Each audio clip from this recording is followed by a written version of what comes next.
A conquista das virtudes para uma vida realizada. Páginas de 75 a 80, Francisco Faules. Guia, Justiça e Verdade.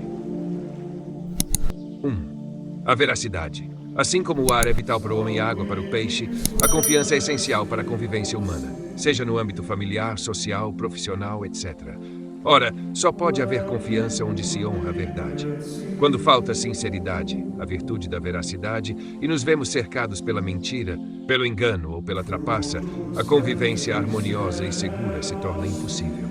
Nesse sentido, Santo Tomás de Aquino dizia: os homens não poderiam viver juntos se não tivessem confiança recíproca, quer dizer, se não manifestassem a verdade uns aos outros.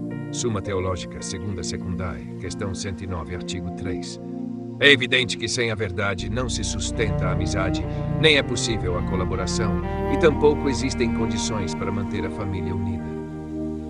O Catecismo da Igreja Católica ensina que a veracidade é a virtude que consiste em mostrar-se verdadeiro no agir e no falar, guardando-se da duplicidade, da simulação e da hipocrisia. Catecismo da Igreja Católica 8. Santo Tomás destaca que essa virtude é um dever de justiça, pois, por justiça, um homem deve honestamente a outro a manifestação da verdade. Suma Teológica, segunda questão 109, artigo 3, Catecismo 245. O Catecismo acrescenta um esclarecimento importante. A veracidade observa um justo meio entre o que deve ser expresso e o segredo que deve ser guardado. Catecismo. São dois deveres que analisaremos neste e no próximo capítulo. 2. Dizer a verdade. É difícil que em algum momento da vida não tenhamos dito uma ou outra mentira, seja pequena ou grande. Por isso é importante lembrar que, para que uma mentira seja considerada verdadeira e grave, são necessários dois elementos. 1. Dizer algo falso com a intenção de enganar. Santo Agostinho, de Mendácio, capítulo 4, seção 5, Catecismo 32. 2. Querer induzir ao erro alguém que tem algum motivo ou direito de conhecer aquela verdade. Catecismo 39. Esses dois critérios ajudam a esclarecer o que constitui um pecado de mentira e o que não. O pecado consiste em enganar uma pessoa ou entidade que tem o direito de conhecer a verdade, dizendo algo falso, com palavras ou atitudes com a intenção de enganá-la. Dessa forma, podemos deduzir: A. Não é considerado mentira omitir ou ocultar uma verdade de alguém que não tem um motivo ou direito de conhecê-la. Como afirma o Catecismo, ninguém é obrigado a revelar a verdade a quem não tem o direito de conhecê-la. Catecismo 9. Portanto, não há a obrigação de dizer a verdade a alguém que faria um uso injusto ou prejudicial dela, ou a quem isso causaria sofrimento ou danos desnecessários, ou ainda a um curioso intrometido. Nesses casos, é necessário encontrar uma maneira de desviar a conversa sem mentir. Notas explicativas. Veracidade e justiça. A veracidade é apresentada como um pilar para relações autênticas e seguras. A omissão de verdade, segundo o Catecismo e Santo Tomás, pode ser justificável em situações onde revelar uma verdade seria prejudicial ou desnecessário. 2. Conceito de mentira segundo Santo Agostinho. Para Santo Agostinho e o Catecismo, uma mentira ocorre apenas quando há a intenção de enganar alguém que tem o direito de saber a verdade. Esse critério torna a veracidade uma virtude equilibrada, que busca a harmonia entre honestidade e prudência. Que não há mentira quando não existe intenção de enganar. É o caso da mentira jocosa, exagero ou fantasia em tom de brincadeira, e da mentira social. Usar expressões imprecisas que todos entendem, como elogiar por gentileza uma refeição ou presente que não nos agradaram, ou dar uma desculpa com expressões clássicas ou convencionais na linguagem social que já não enganam ninguém. Mas querer enganar quem deveria conhecer a verdade é sempre errado. Infelizmente, há muitas maneiras de enganar. A lista seria interminável.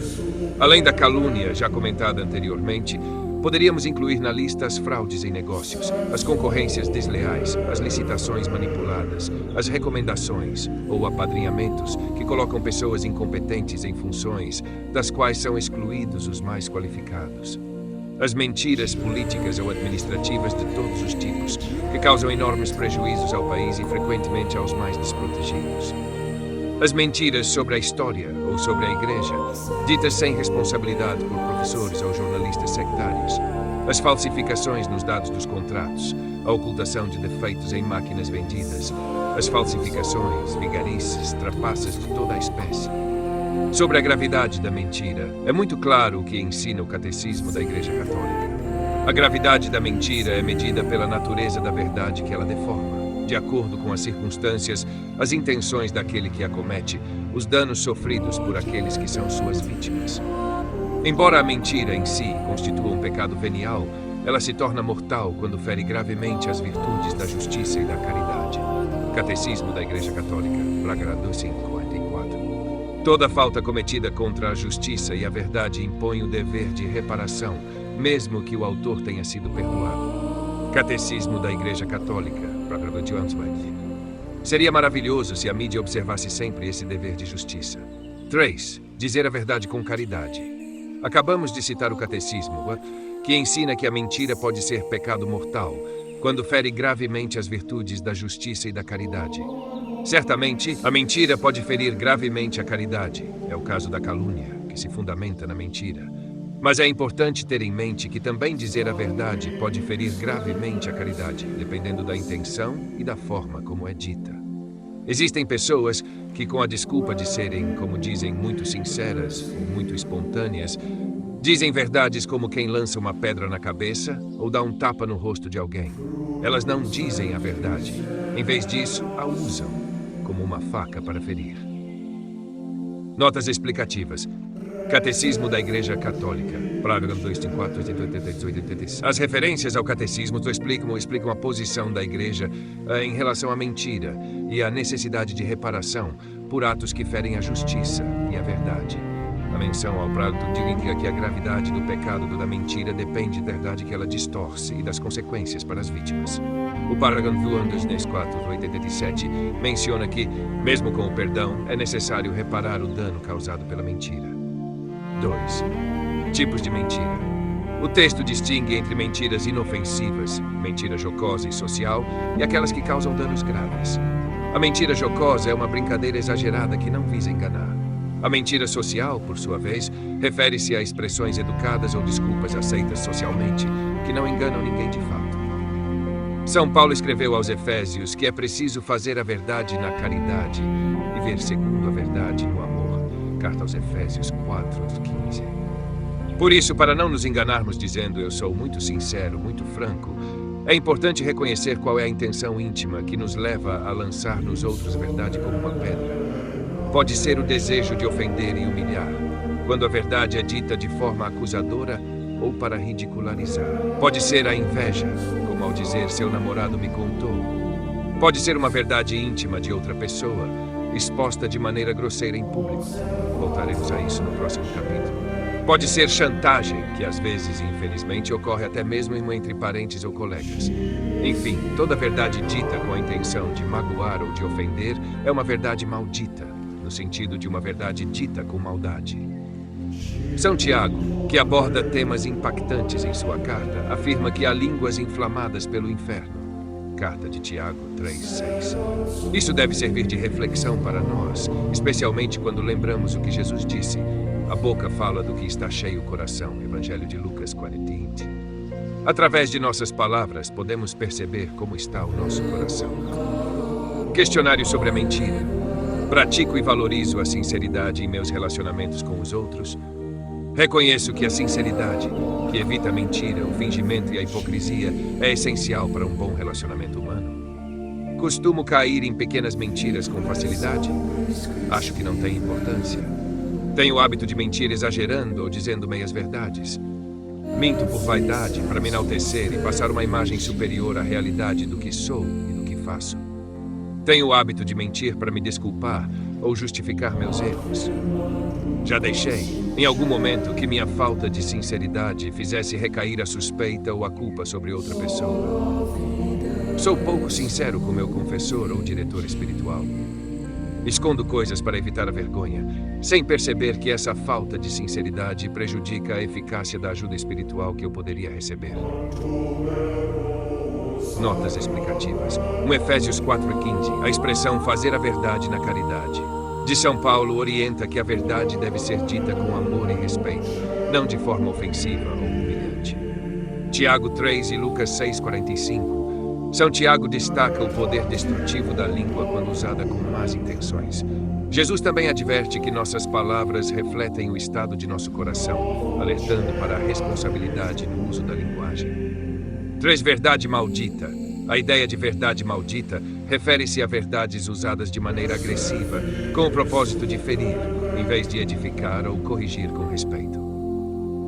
Já usei alguma vez a mentira para obter vantagens na vida profissional, comercial, etc.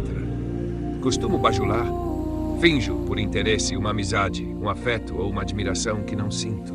Esqueço a pessoa quando meu interesse desaparece. Critico colegas ou amigos pelas costas, sem ter a lealdade de falar com eles diretamente, com caridade e simplicidade, na tentativa de ajudá-los a corrigir um erro. Educo meus filhos ou alunos no valor da sinceridade, incentivando-os a abrir o coração e mostrando com carinho que procuro compreendê-los, mesmo quando cometem erros graves, facilitando assim que contem sem medo o que lhes custa dizer. Conclusões. Procure tirar suas próprias conclusões e anotá-las. Guia direito e dever de calar. 1. Um dever de justiça. Assim como no relacionamento humano há o dever de dizer a verdade, também existem, em certas circunstâncias, o dever e o direito de calar a verdade. O Catecismo da Igreja Católica diz: a veracidade observa um justo meio entre aquilo que deve ser expresso e o segredo que deve ser guardado. Implica a honestidade e a discrição. Catecismo da Igreja Católica. Vamos refletir sobre o dever de calar. A. Calar verdades ofensivas é um dever de justiça que obriga a consciência. Já vimos isso no capítulo 21. Outro dever de justiça é respeitar o direito à privacidade de todas as pessoas. Isso inclui não falar sobre a intimidade que não nos pertence. Não somos proprietários da intimidade dos outros. Um princípio ético fundamental é que todo ser humano tem o direito de manter reservados certos aspectos de sua vida, especialmente os mais íntimos e privados, sobre os quais os outros não têm qualquer direito. Esse direito torna-se ainda mais evidente se revelar esses aspectos puder causar algum dano aos interesses legítimos da pessoa, de sua família ou de terceiros. Como é fácil que a curiosidade e a fofoca violem esse direito, profanando a natural reserva das pessoas ao comentar aspectos íntimos de suas vidas, mesmo que sejam fatos verdadeiros e honestos, sem ter direito algum para isso, seja por fofoca frívola ou maliciosa. Um atentado ainda mais grave contra esse direito é divulgar nos meios de comunicação, redes sociais, internet, etc., suspeitas não comprovadas ou processos judiciais que ainda estão em fase de instrução e sem conclusões definitivas. Repetir entre amigos ou colegas esses comentários precipitados como se fossem verdades é dar falso testemunho, o que é um pecado contra o 8º mandamento. O dever moral, nesses casos, é calar-se. Outro desrespeito a esse direito à privacidade é ler, sem permissão, cartas, e-mails, mensagens de celular, etc. Do mesmo modo, também é uma falta contra a justiça por violar esse direito, ler agendas ou diários íntimos de outras pessoas sem autorização, ou revistar indevidamente seus móveis, bolsos e gavetas, ou ainda espiar por janelas, frestas ou buracos de fechadura. Queridos ouvintes, chegamos ao fim deste audiolivro e quero expressar minha profunda gratidão a todos que permaneceram conosco até aqui. Sua dedicação em acompanhar essa obra é um verdadeiro sinal de busca pela sabedoria e pelo crescimento espiritual. Que o conteúdo ouvido possa nutrir sua alma e fortalecer sua fé. Aproveito para convidá-los a explorar as playlists do canal Caminho Católico, onde vocês encontrarão outros tesouros espirituais. São obras que podem acompanhar e iluminar sua jornada, como Castelo Interior de Santa Teresa de Jesus, Confissões de Santo Agostinho, Palavras Bíblicas com o Evangelho comentado por grandes eclesiásticos, Filoteia de São Francisco de Sales, Tratado da Verdadeira Devoção à Santíssima Virgem de São Luís Maria de Montfort, A Imitação de Cristo de Tomás de Kempis e As Três Idades da Vida Interior do Padre Garrigou Lagrange. Cada uma dessas obras oferece um caminho profundo de reflexão e conversão, e espero que possam encontrar nelas a mesma riqueza espiritual que proporcionaram a tantas gerações. Nosso canal está sempre aberto para quem deseja aprender e crescer na fé. Continue nos acompanhando e compartilhando essa jornada espiritual. Mais uma vez, obrigado por sua presença e que Deus abençoe a todos.